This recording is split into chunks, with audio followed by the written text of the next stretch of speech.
भागवतम के चतुर्दश स्कंद बात कर रहे थे। ठीक है,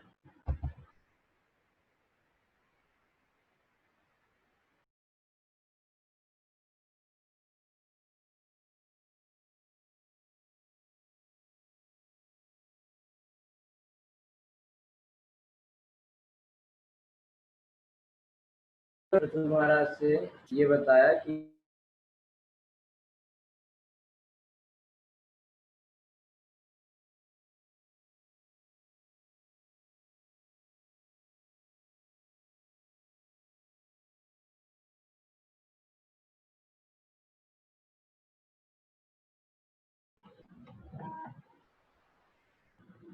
भगवान ने पृथ्वी महाराज से कहा कि आप, मैं आपसे प्रसन्न हूँ, आप इस यज्ञ को मत करो और इंद्र को आप क्षमा कर दो। ठीक है, तो इसीलिए चूंकि इंद्र ने भगवान की बात मान ली और यज्ञ को बंद कर दिया, इसलिए जो है यहाँ पर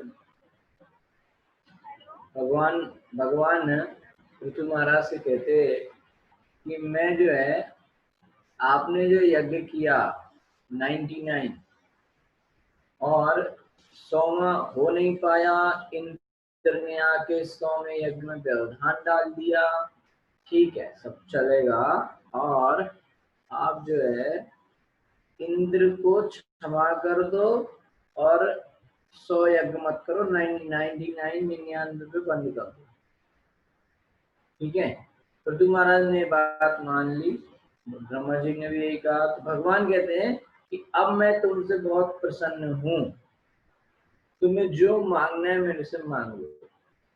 ठीक है, तो चूंकि भगवान प्रसन्न हो गए हैं तो भले पृथ्वी महाराज यज्ञ जो 100 जो प्रतिस्पर्धा हो रही थी कंपटीशन में, तो इंद्र से हार गए, लेकिन भगवान उनसे प्रसन्न हो गए। भगवान स्वयं पृथ्वी महाराज से कहे तुम्हें जो चाहिए मांग लो, इंद्र से नहीं बोला। तो इंद्र से तो हार गए लेकिन भगवान को जीत लिया। इसीलिए हमने कल कहा था कि 99 इज ग्रेटर देन 100।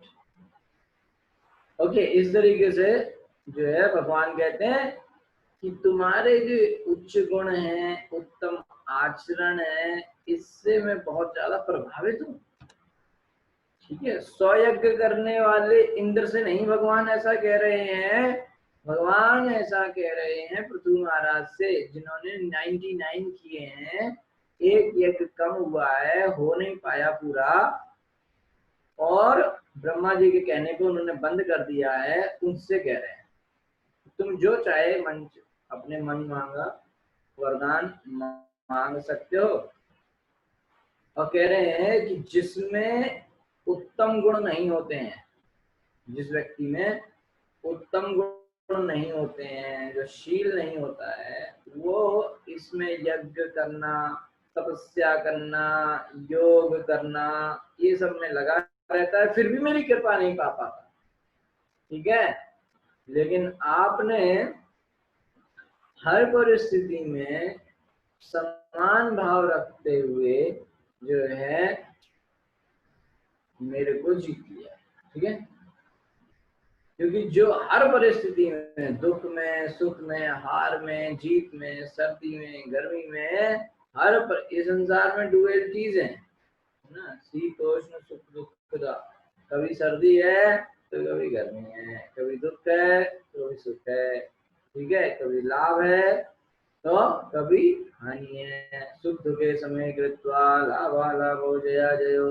ठीक है, तो जो हर परिस्थिति में समान रहता है, विचलित नहीं होता है ना, दुख आने पे ज्यादा दुखी नहीं है, सुख आने पे बहुत उछलता नहीं है।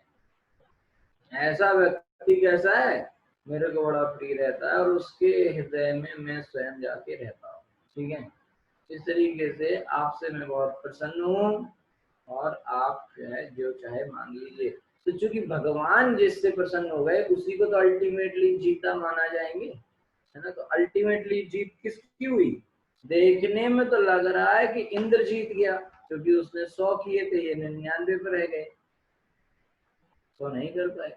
लेकिन अगर आप सही दृष्टि से देखेंगे तो पृथु महाराज की जीत हुई, हार कर भी जीत गए। कल मैंने कहा था ना, हार के जीतने वाले को क्या कहते हैं? पृथु महाराज। ठीक है, जो हारी बाजी को पलट दे। हार तो गए लेकिन अल्टीमेटली जीत इन्हीं की हुई, क्योंकि इनकी साइड में भगवान आ गए, भगवान इनसे प्रसन्न हो गए। तो हमारा जीवन में उद्देश्य ये होना चाहिए कि क्या होना चाहिए कि हम इस संसार के स्पर्धाओं में जीतने की कोशिश ना करें। संसार में बहुत सारे कंपटीशन होंगे, उसमें हम जो है जीतने की कोशिश ना करें, बल्कि हम क्या करें? हम करें कि जो है भगवान को जीतने की कोशिश करें। हम अपनी तरफ भगवान को हम अपनी साइड में लाने की कोशिश करें, और ये कोशिश करें कि भले भौतिक जगत में थोड़ा बहुत इधर उधर कोई कह दे, ठीक है, जैसे कोई साधु है तो भले भौतिक जगत में लोग कहेंगे अरे क्या है ये है, मांग के खाते हो आप, ऐसे कहते हैं लोग साधु को। अरे अपना तो कमाते नहीं हो, ऐसे मांग के खा लेते हो। कहाँ मंदिर में रहते हो, हैं, मंदिर का दिया खाते हो, अपना कमाओ तो बात है। भीख मांग के तो कोई भी खा लेगा, कोई भी कैसे खा के दिखाओ। लोग कहते हैं कि भीख मांग के तो कोई भी खा लेगा, कुछ अपना करके दिखाओ, ऐसा लोग बोलते है ना। कि तो मतलब भौतिक दृष्टि से उसने कुछ महान काम नहीं किया, कोई बहुत बड़ी डिग्री नहीं ली, कोई बहुत बड़ी जॉब नहीं करता है, भौतिक दृष्टि से हुआ ना सब काम। ठीक है, अगर जॉब करता था तो वो भी छोड़ दिया, और ऐसे ही रहता है, सिंपल ड्रेस पहनता है, सीधा साधा रहता है, तो भौतिक दृष्टि से कोई बड़ा महान व्यक्ति नहीं है, लेकिन उसका कनेक्शन सीधे भगवान से है।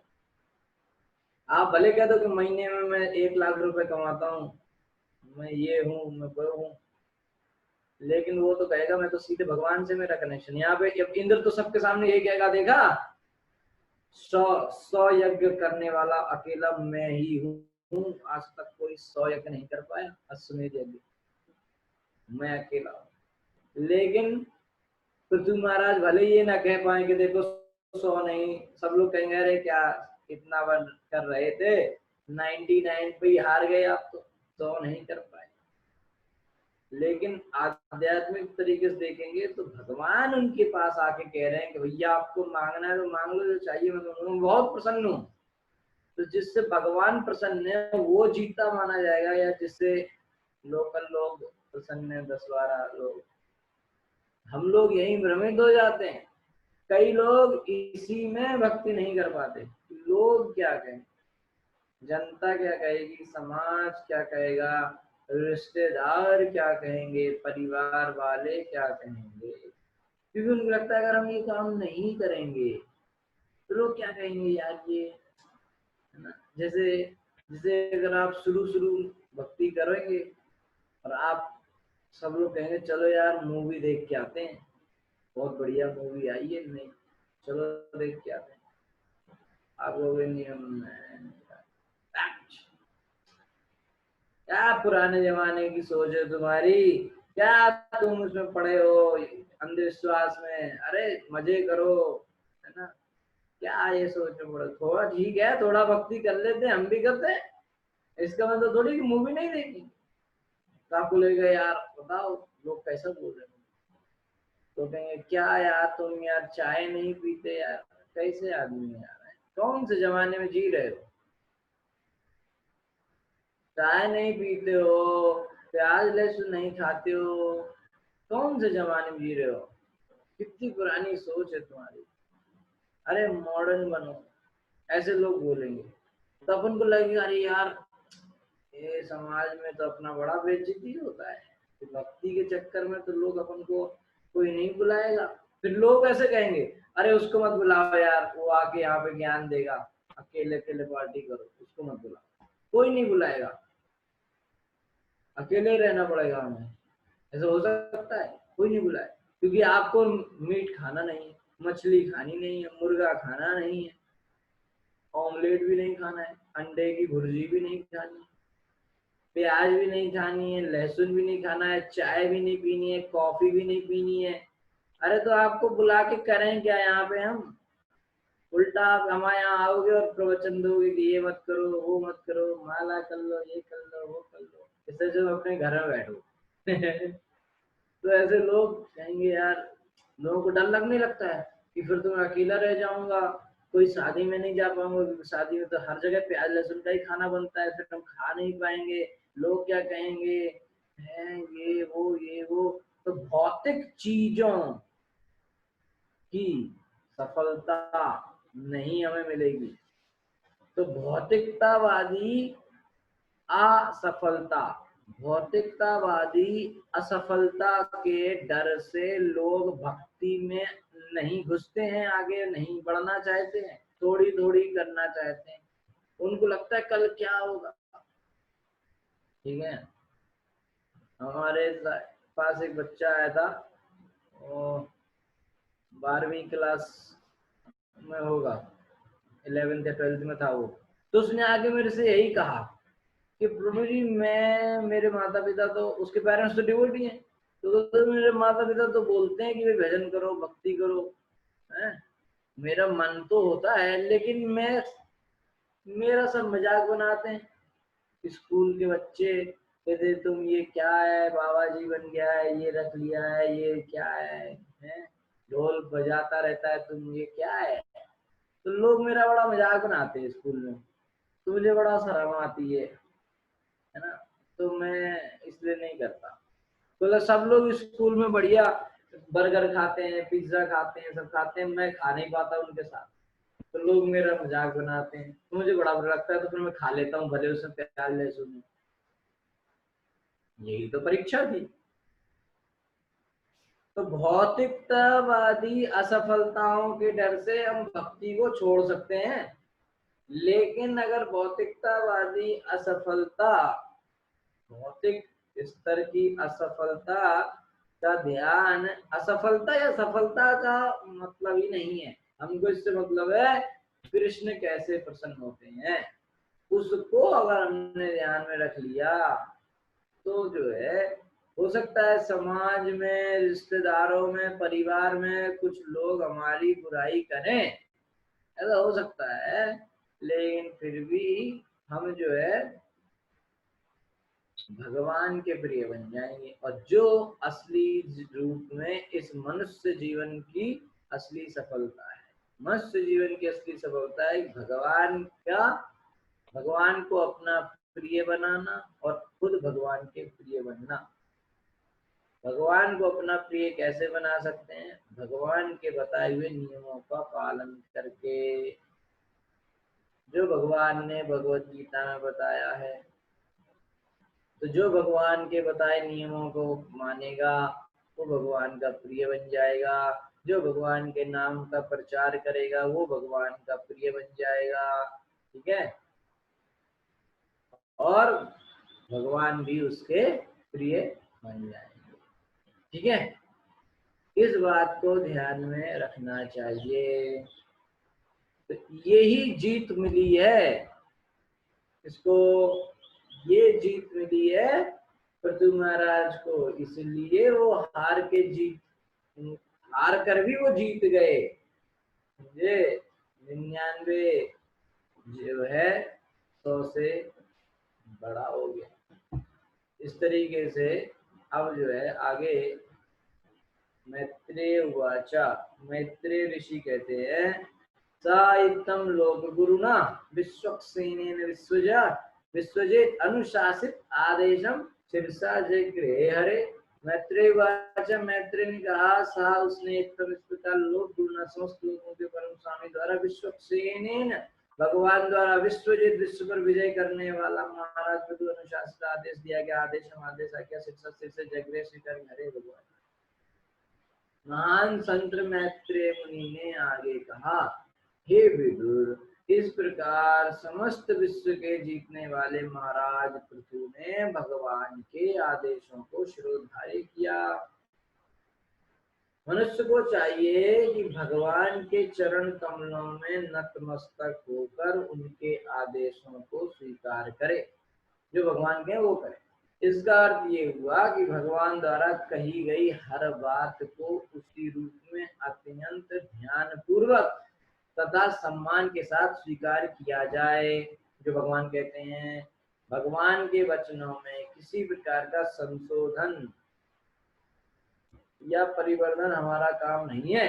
जैसा कि आजकल के अनेक तथाकथित विद्वान तथा स्वामी जो भगवत गीता के वचनों पर अपनी टीका करते वैसा करने लगे। तो गीता भगवान ने जो कहा वो करना है। भगवान ने क्या कहा, जो गीता में जो लिखा है वो भगवान ने लिखा है, तो जैसा लिखा है वैसे ही मानो, उसमें अपना करेक्शन मत करो कि नहीं ऐसा वैसा, ठीक है नहीं। तो यहाँ पर महाराजा पृथु द्वारा उदाहरण दिखाया गया है कि किस प्रकार भगवान के आदेश को स्वीकार किया जाए। परंपरा प्रणाली से ज्ञान प्राप्त करने की यही विधि है कि जैसा बोला जाए वैसा ही करो।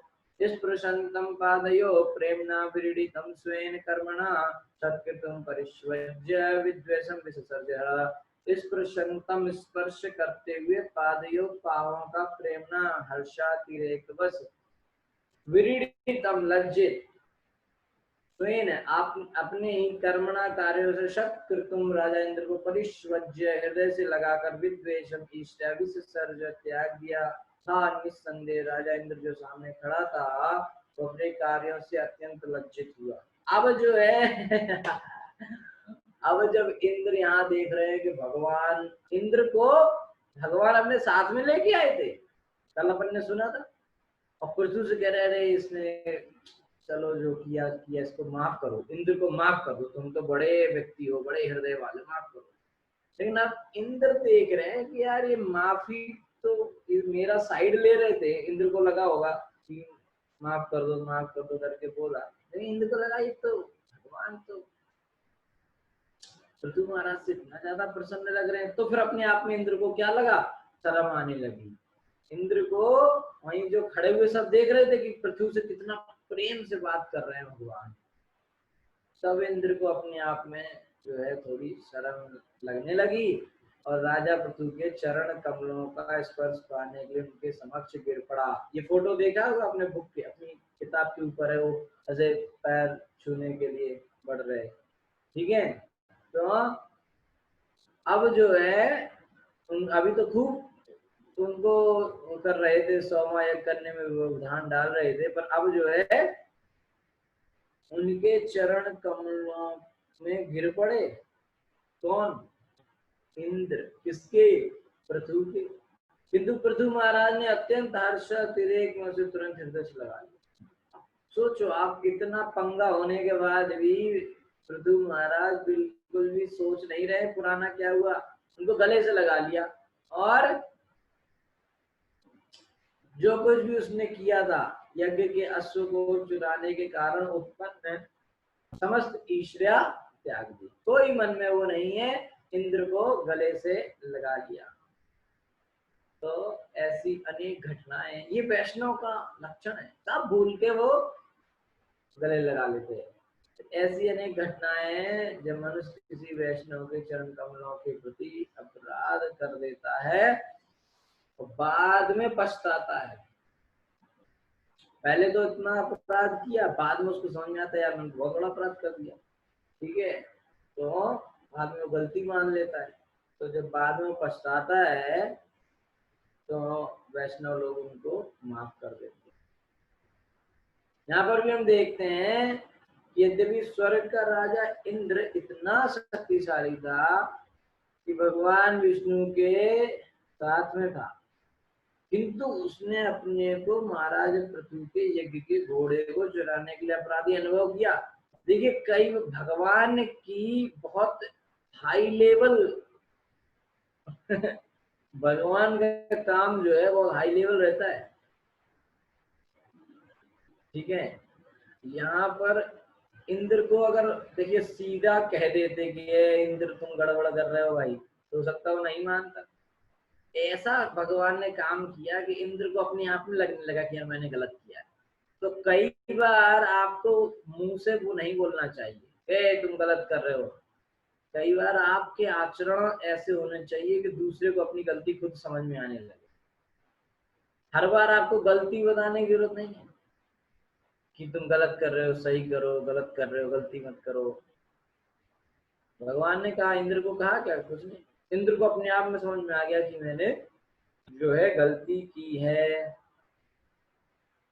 ऐसा ही तृतीय स्कंद में आपने देखा होगा जब चतुष्कुमार और जय विजय का जो लीला हुआ, उसमें भी जब भगवान ने बीच बचाव करने के लिए आए, जय विजय और चतुष्कुमारों का जो थोड़ा झगड़ा सा हुआ, उसमें जब भगवान बीच बचाव करने आए तो बोले भगवान ऐसे कि लग रहा चतुष्कुमार को लगा कि हमारी साइड में बोल रहे हैं। ठीक है तुमने जय विजय को शराब दे दिया, बहुत अच्छा किया, ये पर थोड़ी देर बाद चतुष्कुमार सोचते कि यार मतलब इनने गलती करी कि हमने गलती करी है।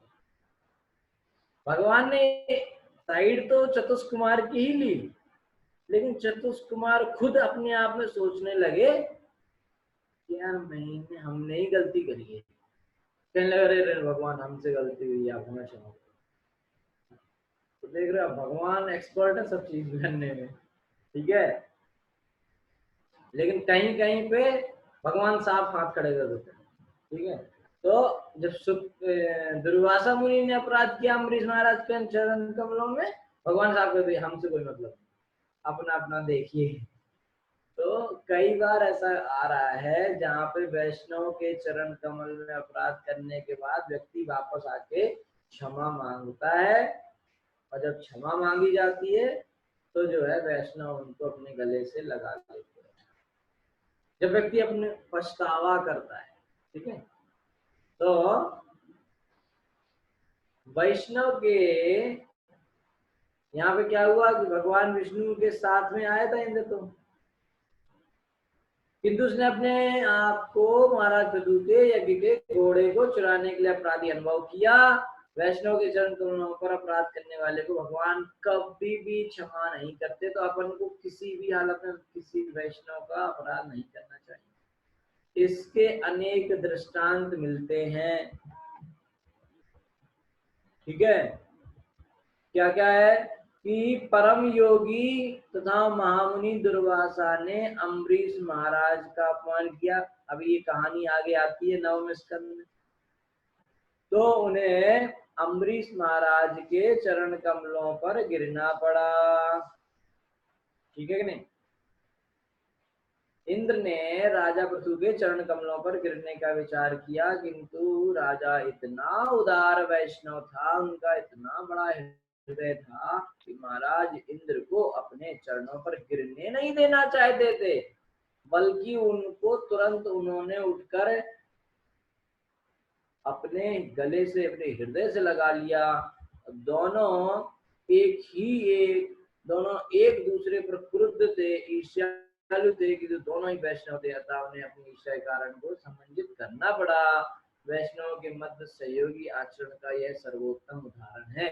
कई बार दो वैष्णव आपस में हमारा ऐसे हो सकता है ना, हम भी माला करते हैं, वो भी माला करते हैं, तो थोड़ा बहुत मन मुटाव यहाँ वहां हो सकता है, लेकिन भगवान की सेवा के लिए, भगवान की प्रसन्नता के लिए इन सब चीजों से ऊपर उठ के आना चाहिए, ठीक है कि नहीं। वैष्णव के मध्य ऐसा कभी कभी हो सकता है, किंतु आजकल लोग वैष्णव ना होने के कारण आपस में हमेशा झगड़ा करते रहते हैं। वैष्णव लोग थोड़ा बहुत कभी कभी इधर उधर हो सकता है, लेकिन वो अपने भगवान की प्रसन्नता के लिए आपस में फिर से समझौता करके और आगे बढ़ते हैं भक्ति में। लेकिन जो वैष्णव नहीं है आजकल, कोई इस तरह से देखो उनके झगड़े हमेशा जो है चलते रहते हैं, चलते रहते हैं, और मानव जीवन का लक्ष्य पूरा किए बिना वो लोग क्या हो जाते हैं, मर जाते हैं। संसार में कृष्ण भावनामृत आंदोलन इस्कॉन को प्रचार करने की नितांत आवश्यकता है। इस्कॉन का खूब प्रचार होना चाहिए, क्योंकि भले ही लोग कभी कभी एक दूसरे पर थोड़े गुस्सा हो जाएं, मालिन्य पूर्ण रहे, किंतु कृष्ण भावना भावित होने से ऐसी प्रतियोगिता, स्पर्धा तथा ईर्ष्या को बिना कठिनाई के समन्वित किया जा सकता है। अगर लोग भक्ति कर रहे हैं ना, तो छोटी मोटे झगड़े यहाँ वहां की ईर्ष्या जलन यहाँ ये सब नहीं होगा फिर।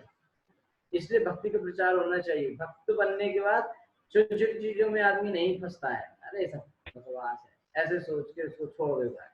ठीक है, बहुत जरूरी है इस बात को समझना। भगवानक विश्वात्मा प्रतुनोपहृता अर्हण समुज्जिहानया भक्त्या गृहीत चरणाम्बुज। भगवान अर्थात तदंतर विश्वात्मा परमात्मा प्रतुना राजा प्रतुद्वारा उपरत प्रदत्त अर्हण पूजा की भारी सामग्री समुज्जयान्या कर्मशः भक्त्या, जिसकी भक्ति गृहीत पकड़ा हुआ चरण अम्बुज चरण कमल। तो राजा प्रतु ने अपने ऊपर कृपालु भगवान के चरण कमलों की प्रभु पूजा की। इस प्रकार भगवान के चरण कमलों की आराधना करते हुए भक्ति में महाराज प्रतु का आनंद क्रमशः बढ़ता गया। जब भक्त के शरीर में विविध प्रकार के भावातिरेक प्रकट हो, तो समझना चाहिए कि भक्ति पूर्णता को प्राप्त हो चुकी है। दिव्य आनंद के कई प्रकार हैं, जैसे रोना, हंसना, गिरना, प्रमत्त के सदृश चिल्लाना, पागल के जैसे, है ना, इत्यादि। ये सारे लक्षण कभी कभी भक्त के शरीर में दिखते हैं। ये अष्ट सात्विक विकार कहलाते हैं, जिनका अर्थ है 8 प्रकार के दिव्य रूपांतर। इनका अनुकरण नहीं किया जा सकता, किंतु जब भक्त सचमुच सिद्ध हो जाता है तो ये सारे लक्षण उसके शरीर में दृष्टिगोचर होने लगते हैं। भगवान तो भक्त वत्सल है, अर्थात वे अपने विशुद्ध भक्त के प्रति स्नेह रखते हैं। अतः भक्त तथा भगवान के बीच जो दिव्य आनंद में आदान प्रदान होता है, वह इस जगत के कार्यकलापों की तरह नहीं होता। ठीक है, परस्थान अभिमुखा अपि, ये आप ये बताया है कि वैसे कभी कभी आंसू आना, रोंगटे खड़े होना, पागलों जैसा व्यवहार करना, भक्त के लक्षण है ये, है ना। लेकिन ये शुद्ध भक्ति आने पर होने चाहिए। तो ध्यान रखना चाहिए कि हम अगर शुद्ध भक्ति के स्तर तक नहीं पहुंचे तो इन सब लक्षणों को नहीं प्रदर्शित करना चाहिए, ये अपने आप आ जाते हैं। ठीक है, तो ये इन्हें कहते हैं अष्टविकार, अष्ट सात्विक विकार। ठीक है, तो इनके साथ साथ 9 और लक्षण होते हैं, उनको भी, जैसे मान शून्यता है और बाकी और दूसरे लक्षण है ना। और नाम के प्रति, अब कई लोग होते हैं मंदिर में जाके रोने लगते हैं, जैसे भगवान को देखते हैं, ओ बिहारी जी आओ, ऐसे करके रोने लगते हैं। ठीक है, और उनसे कहो थोड़ा माला कर लो, नहीं, वो नहीं कर सकते। अंदर मंदिर में बिहारी जी को देख कर रोते हैं, और बाहर आके चाय पीते हैं और चाय वाले पे चिल्लाते हैं और रिक्शा वाले पे चिल्लाते हैं और गालियां देते हैं और बिना भोग लगाया खाते हैं। तो ऐसे नहीं माना जाएगा। ठीक है, साधना भी अच्छी हो तो बात है। ठीक है, तो वो सब चीजों को भी देखना चाहिए। प्रस्थान अभिमुखम अपि एनम अनुग्रह विलंबितः पश्यन् पद्म पलाशाक्षो न तस्ते सुहृत्सताम। प्रस्थान जाने के लिए अभिमुख उद्यत अपि, यद्यपि एनम उसको प्रत्यु अनुग्रह दया से विलंबित रोक लिया गया। पश्यन् देखते हुए, पद्म पलाश अच्छा, जिसके नेत्र कमल की पंखुड़ियों के समान है, ना नहीं प्रतस्ते प्रस्थान किया सुहृत शुभेच्छु सताम भक्तों का। भगवान प्रस्थान करने ही वाले थे, किंतु वे राजा प्रतु के व्यवहार के प्रति इतने वत्सल हो चले थे कि वे गए नहीं। जाने वाले थे, पर उनको इतना प्रेम आ रहा था अपने भक्त प्रतु के ऊपर कि गए नहीं। अपने कमल जैसी आंखों में, कमल नेत्रों से महाराज प्रतु के आचरण को देखकर वे रुक गए, क्योंकि सदा ही अपने भक्तों के जैसे। भगवान तो जाने वाले थे, लेकिन वो जा नहीं पा रहे थे, क्योंकि उनको बड़ा प्रेम आ रहा था अपने भक्त के प्रति। ठीक है, तो यहाँ पर सूर्य सताम शब्द अत्यंत महत्वपूर्ण है। भगवान अपने भक्त पर सदैव वत्सल रहते हैं और सदैव उसके फायदे के लिए सोचते रहते हैं कि पक्षपात नहीं है। जैसे भगवत गीता में कहा गया भगवान सबों के लिए समान है, सब किंतु जो उनकी सेवा करता है उसके प्रति विशेष प्रेम करते हैं। किसी दूसरे स्थान में भगवान कहते हैं कि भक्त सदैव उनके हृदय में रहता है और वे सदैव भक्त के हृदय में रहते हैं। भगवान के हृदय में कौन है?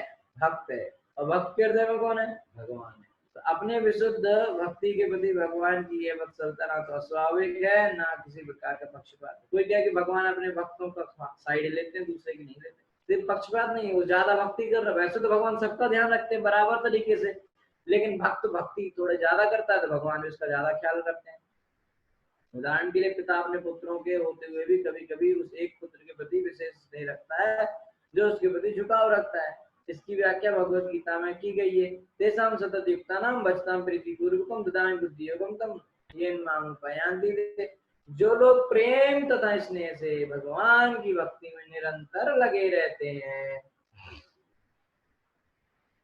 वे प्रत्येक हृदय में स्थित परमात्मा रूप भगवान के प्रत्यक्ष संपर्क में रहते हैं। भगवान भक्त से दूर नहीं है और वे प्रत्येक हृदय में विद्यमान है, किंतु केवल भक्त ही उनके अस्तित्व को जान सकता है और प्रत्यक्ष संपर्क में होने से वे किसी भी क्षण भगवान से आदेश प्राप्त कर सकता है। वैसे तो भगवान सबके हृदय में है, लेकिन भक्त ही इसको समझता है और भक्त ही भगवान से कनेक्शन में है। तो जो भगवान जो बोलते हैं वो भक्त ही सुन पाता है। अतः भक्त द्वारा ना तो त्रुटि करने का कोई अवसर आता है और न भगवान की ओर से अपने शुद्ध भक्तों का कोई पक्षपात किया जाता है। सा आदि राजो रचिता अंजलिर हरिम विलोकितम नास्कर अश्रुलोचना न किंचनो वाच सा वाष्प विकल्पो हृदयोपगुहाम धादवस्थितः। आदि राजा रचित अंजलि हाथ जोड़े हरिम भगवान को विलोकितम देखने के लिए ना नहीं शकत समर्था अश्रुलोचना अश्रुपूरित नेत्र ना नहीं किंचन कुछ भी उवाच कहा सा उसने बास विकल्पा वाणी रुद्ध होने से गदगद कंठ से हृदय अपने हृदय से उपगोई आलिंगन करके अमुम भगवान को आधात रहता है अवस्था खड़ा। आंखों में आंसू भर आने तथा वाणी रुक जाने, इतना प्रेम निकल रहा था कि आंखों से आंसू गिर रहे थे और गला बिल्कुल भर गया था। इस वजह से महाराजा पृथु ना तो ठीक से भगवान को देख सके और ना भगवान को संबोधित करके बोल सके। इतना प्रेम था कि आंखों से आंसू निकल रहे थे, तो उन आंसुओं की वजह से भगवान को देख भी नहीं पा रहे थे और कुछ बोल भी नहीं पा रहे थे। रोने जैसा गला भर गया था तो कुछ बोल भी नहीं पाए। उन्होंने केवल अपने हृदय के भीतर अब कुछ नहीं, न देख पा रहे न बोल रहे, तो मन ही हृदय के अंदर ही भगवान को आलिंगन कर लिया, भगवान को गले से लगा लिया और हाथ जोड़े वैसे ही भगवान सामने खड़े थे, कुछ बोल ही नहीं पा रहे थे। इस प्रकार ब्रह्म संहिता में कृष्ण को आदि पुरुष कहा गया। इसी प्रकार श्लोक में राजा पृथु को भगवान का शिष्टाविष होने के कारण आदि राजा कहा गया है। महान भक्त होने के साथ ही वे परम वीर थे जिसने अपने राज्य के समस्त दुष्टों पर विजय पा ली थी। वे लड़ने में स्वर्ग के राजा इंद्र के समान पराक्रमी थे। उन्होंने अपनी प्रजा को सुरक्षा प्रदान की और उन्हें पुण्य कार्यों तथा भगवान की भक्ति में लगाए रखा। उन्होंने सभी प्रकार की विपत्तियों में प्रजा को शरण प्रदान किए बिना एक पाई भी करके वसूल नहीं की। जीवन की सबसे बड़ी विपत्ति है ईश्वर वीर होना और इस प्रकार पापी बन जाना। यदि राज्य का प्रधान या राजा प्रजा को अवैध मैथुन मांसाहार मादक द्रव्य सेवन तथा दूध क्रीड़ा की छूट देता है तो राजा उसके लिए उत्तरदायी होता है। ठीक है, इसको कल भी हमने पढ़ा था कि अगर प्रजा गलत काम करती है तो राजा को उसका फल मिलेगा थोड़ा सा, बच्चे गलत काम करते हैं तो पिता को ही माता पिता को ही मिलेगा, शिष्य करते हैं तो गुरु को ही मिलेगा। ठीक है, तो उसे प्रजा के फलों का पाप के फलों को भोगना पड़ता है क्योंकि प्रजा से वृथा कर वसूल करता है। शासक के लिए इतने सारे नियम हैं और चूंकि राजा पृथु ने इन सभी नियमों का पालन किया इसलिए उन्हें आदि राजा कहा गया है। महाराज पृथु जैसा उत्तरदायी राजा प्रथम कोटि का शुद्ध भक्त ही हो सकता है। राजा पृथु के आचरण में हम स्पष्ट देखते हैं कि किस प्रकार वे भीतर तथा बाहर से शुद्ध भक्ति में भाव विभोर हो गए थे। आज ही हमने बंबई के समाचार पत्र में पढ़ा है कि सरकार मद्य निषेध कानून को वापस लेने जा रही है। गांधी जी के असहयोग आंदोलन के समय में भी बंबई में मद्यपान की छूट नहीं थी, किंतु दुर्भाग्यवश नागरिक इतने चालाक हैं कि उन्होंने अवैध शराब बनाना बढ़ा दिया है और शराब दुकानों में खुले रूप में न बिककर शौचालय तथा अन्य ऐसे कुछ स्थानों में बिकती है। इस प्रकार की तस्करी को न रोक पाने के कारण सरकार ने सस्ते मूल्य पर शराब